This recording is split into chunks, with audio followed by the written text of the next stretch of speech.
we have declared, our support for ASUU strike, especially as it pertains to the question of underfunding of education. But of course, before now, we have been mobilizing with some of our branches elsewhere. Our Uniben branch, together with other campuses in Edo State, mobilized in similar fashion in declaration of their support for ASUU strike. That is answer at Edo State. And similar thing is going on in Kwara State, where our comrades are also going to be mobilizing in similar vein in demand for adequate and proper funding of the education sector. So we are here today to say that the reason for terrible increment in school fees, brain drain, and lack of academic freedom in our respective institutions underscores the fact that governments continue to underfund our education. In the same vein, tertiary administrators of our tertiary institutions are running universities and polytechnics like as if running a Russian prison. In fact, those are some of the terrible dilemmas we find ourselves generally within the education sector. Most of our comrades are under political victimization from Imo State, from Unilag, from Futo, from Federal College of Education. Everywhere, people are being victimized for standing against government and management policies of commercialization of education. These are some of the things that we have come here to vent our spleen against and demand that, number one, we demand an end to increment in school fees, and we admonish and demand that government immediately not just meet demands of ASUU strike, but also ensure that our education sector is funded with at least 26% budgetary allocation as recommended by UNESCO. Well, in Imo State, for instance, I will say that the education sector there has collapsed. The fault is coming from the fault is coming from both the parents and the government. In the Imo State University, for instance, before you can score A or B in the exam, either you pay a huge sum of 10,000 naira or 15,000 naira, or the ladies, the lecturers will give you hotel names and hotel rooms for you to come and sleep with them before you can score an A or a B in the exam. The education sector, which is supposed to be the breeding ground for leaders, has turned to what I don't know. In the universities, we have people that will succeed from the present leaders. We have future CEOs, we have future managers, we have future ministers of health, we have future ministers. But what is happening in the campuses in Imo is a failure. So I'm calling on the government once more to increase the budgetary allocation to the universities.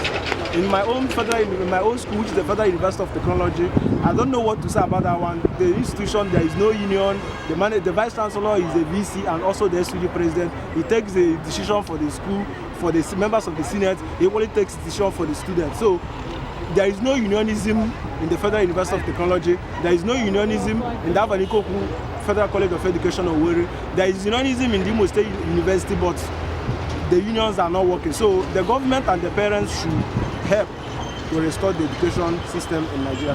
The school management of every tertiary institution now see unionism as well, the threat, rather as an importance to the running of a tertiary institution. It is no doubt in every tertiary institution now that victimization of what students is directly what's coming from what the management, as they always want to oppress the students. They are always ready to oppress the student union government executive. Once student union leaders move into any process, the next line of action for the management or the school governing council or the school senate is to what? Take action by what? Expulsion or what? Rusticating the students. My dear Nigerians, freedom is not given for free. You have to fight for freedom. Freedom. These old people that are there running the management level, they will be there. They knew that what they are proposing for the student or the type of skills and every other thing, they knew it is wrong, but they are expecting those set of people that what stand up against them. It is high time for we Nigerian youths. It is high time for us to stand up because the wind is behind us, to stand up against our right and stand by it from start to the end and go against all form of victimization towards Nigerian students. Yabatech itself is facing little or much student victimization. There has been a hike in increasement of school fees in the part-time study and the full-time studies. These are and some students that have tried to engage school management, engage them to try to reduce the school fees and so on have been determined. Some of them have been asked to face the panel and so on and so forth. So we would like to tell the government that a nation cannot be greater than its educational level. So we have to tell the government that you have to fund if you want this country to move forward, if you want this country to be productive, if you want the youth to be productive, you have to really fund the educational sector because knowledge is power. As a bona fide citizen of this country, I am highly disappointed in the President Muhammadu Buhari-led administration. It shows how unserious, it shows the level of irresponsibility on their part.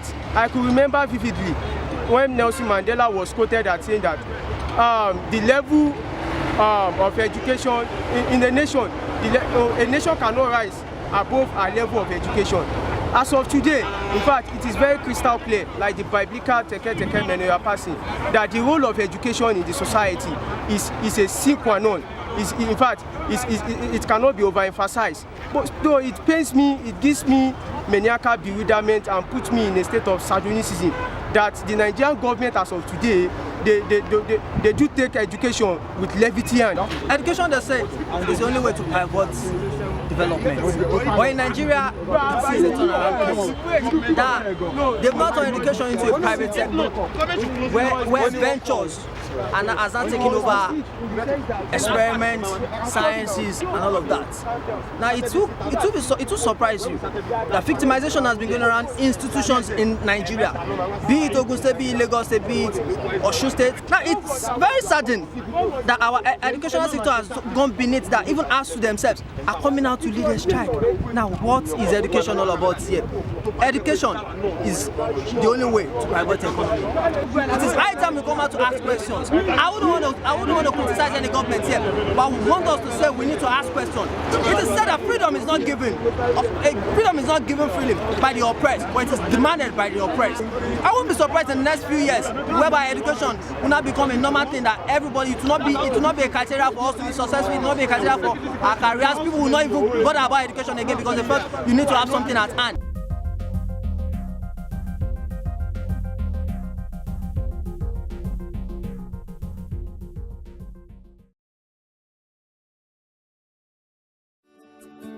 Welcome to Forstview Luxury Hotel. At Forstview Luxury Hotel, we offer excellent service. Our rooms have all the necessary facilities to make your stay comfortable and memorable. You will also have access to internet service, breakfast, 24-hour power supply, full air condition, free international calls, free tire pumping service, and free car battery charge. So what are you waiting for? Quickly visit Forstview Luxury Hotel. We are located at number 1 Adeola Mishile off Raji Rasaki Road, First Estate, Amuwo, Odofin Festac, Lagos. For more information or reservation, please call us on 08075787135 or 08099900601. You can also take advantage of our online ongoing promo at www.forceviewhotel.com to make your reservation and payment for your favorite room, which attracts a discount rate. Please note, rooms are reserved based on first come, first serve. Forstview Luxury Hotel. Experience the home of comfort. They come.